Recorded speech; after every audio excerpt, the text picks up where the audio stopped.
صوتها كان عجيبا، كان مسحورا قويا وغنيا، كان قداسا شجيا، نغما وانساب في أعماقنا، فاستفاقت جذوة من حزننا الخامد، من أشواقنا.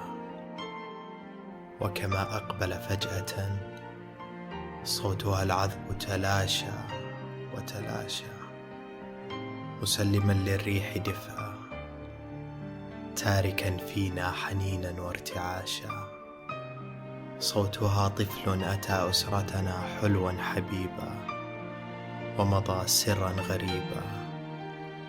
صوتها ما كان لحنا وغناء، كان شمسا وسهوبا ممرعا، كان ليلا ونجوما، وريحا وطيورا وغيوما. صوتها كان فصولا أربعة، لم يكن لحنا جميلا وغناء، كان دنيا وسماء.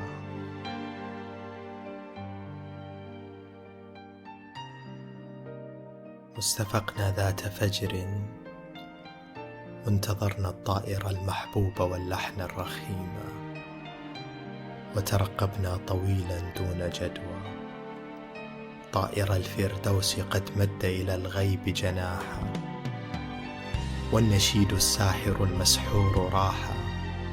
صار لوعة، صار ذكرى، صار نجوى، وصداه حسرة حرا ودمعا.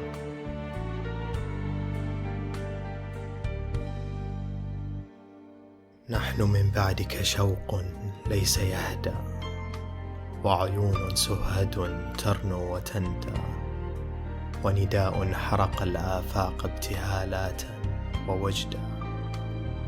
عد لنا يا طيرنا المحبوب، فالآفاق غضبى مدلهمة. عد لنا سكرا وسلوانا ورحمة، عد لنا وجها وصوتا. لا تقل آت غدا، إن غدا أشبه